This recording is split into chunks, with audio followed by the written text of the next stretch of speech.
I put night vision on my lever action.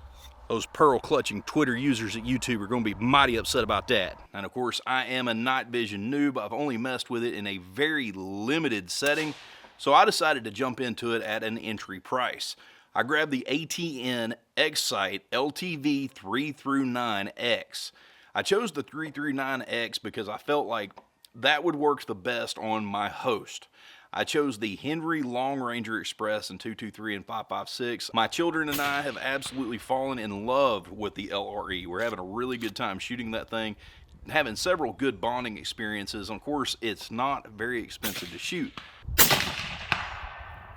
What did you just do? I hit a man-sized target at 2 football fields. Give us a big thumbs up. With it being in 223 and 556, I figured it was about perfect for this thing.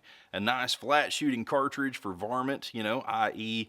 coyotes, things like that, which Tennessee, actually, they protect coyotes at night.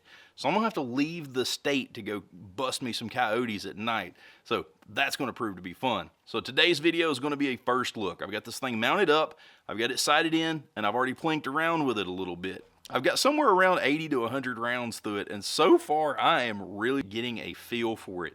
The sighting in process, we'll go over that here in a little bit. That was actually really neat. So I've got some video that I filmed through the optic. I've got some footage of me shooting it. Of course, first thing we're going to do is take a really close look at this setup. And boom, here we are. This thing is nestled nicely on top of the Henry Long Ranger Express. Of course, if you haven't seen those videos of this one, you'll find that I'm very thoroughly impressed with it, and I will have those linked below, and they may be even attached at the end of the video. But now back to the sight. This is the ATN X-Sight LTV 3-9X. Now this thing is a day-night scope, and I'm pretty impressed with it. Like I said, I'm a night vision noob, so I just wanted to get into this on something just as budget as possible. And I know that's a lot of your guys' concern as home as well. Now, as for the setup, I have mounted this with a set of Warn. These are the 513M. It's a 30mm low ring. I wanted to keep that just as low as possible for a decent cheek weld. And now what I've done to sneak that illuminator in here. See, right here is just a little cheater rail. I wound up having to take a little bit off the front of it to get it to fit in there. But I can put my illuminator right here. Now that infrared illuminator is what makes this thing work. You know, like when the moon isn't out and whatnot. So that illuminator introduces the infrared light that this thing needs to function. Of course, right here on the side, we've got a USB charger. This is USB-C, and they actually give you an adapter that is bent. So instead of having one that'll get in the way, snagging and breaking and stuff like that, it's bent. So what I'm going to wind up doing is put a nice little pouch right here on the back, and that pouch will hold my battery. So I'll just run my little wire right up here and plug it in. Of course, right here, you get a slot for a memory card. So this memory card is just a little SD card, the mini SD. Now right here on the back, you do have a removable eyepiece. Now this eyepiece, basically what it does is at night, when this little TV screen back here in the back is emitting light, it keeps from making your face glow. So you can put your eye right up on there, and it's really nice and squishy. There's actually air holes in it that allow the air to come out, but that keeps you from getting the black eye and whatnot. And it holds you right at the perfect eye relief on this thing. Of course, you've got a nice little focus right here on the eyepiece. You focus this to your eyesight, then you focus this one to the distance.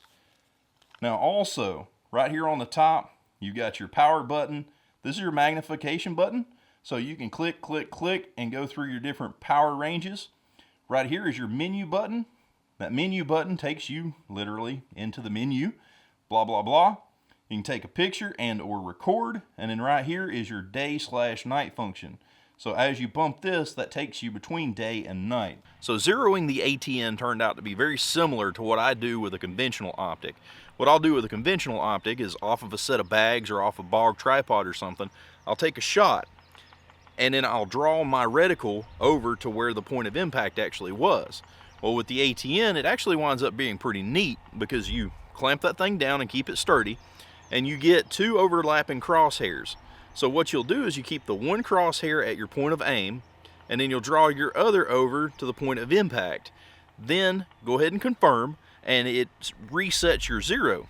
Now, one thing that's really neat, you know, looking into the back of it, into the eyepiece, there is a small display screen. And basically what you're doing is you're picking a pixel. That little display screen, that projectile is going to hit somewhere. So your point of impact, you are literally picking an X and Y coordinate, and that pixel is your 0. It's pretty neat. I had fun with it, messing with it back and forth. I shot quite a few more than the one-shot 0 just because I really wanted to get a feel for it. And hey, I enjoyed it. And of course, after I got this thing zeroed, I had to do some blasting just to have some fun. I threw the Bog Death Grip up in the bed of the truck. Of course, the truck was on a really bad angle, so I decided to just plop my butt down on the tailgate and use this thing basically, you know, set it up like I would be out in a field, because that's the kind of shots you're going to wind up with. You're not at a shooting range where everything's nice and flat and perfect and concrete, so you use what you got. So I placed a piece of steel, a 2/3 IPSC, out at 120 yards, which 120 yards is a cakewalk for that rifle. I decided to just go ahead and sit there and plink and use the range that I had. So now here's some footage from that.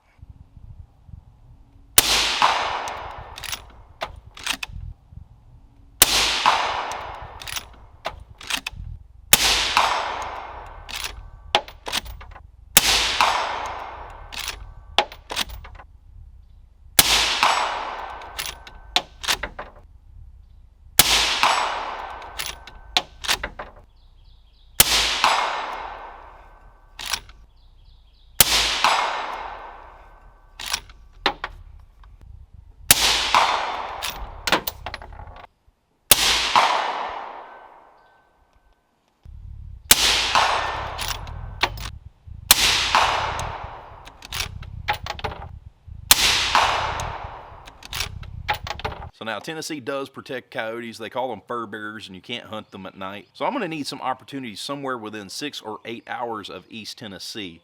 I definitely would love to go out and blast some coyotes with this thing, and I wouldn't mind blasting some hogs. And I still need to put pig stick on a hog too. So now if any of y'all know of any opportunities, you might find my email in the About section.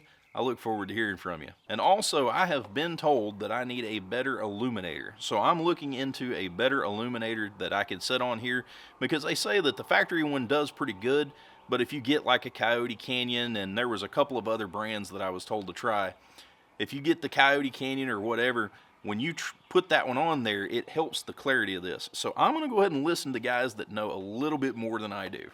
Now, I hope you've enjoyed the video. It is springtime. I hope you're trying to find some kind of adventure, because I know I am. I cannot wait for what this spring, well, shoot, all the way through, even when it gets cold. I'm looking forward to deer season. I'm tickled. So you guys, I hope you guys find something you enjoy, because I know I'm going to dadgum do it. But anyway, we'll see you next video. Y'all have a wonderful day. I love you. And I love my new setup.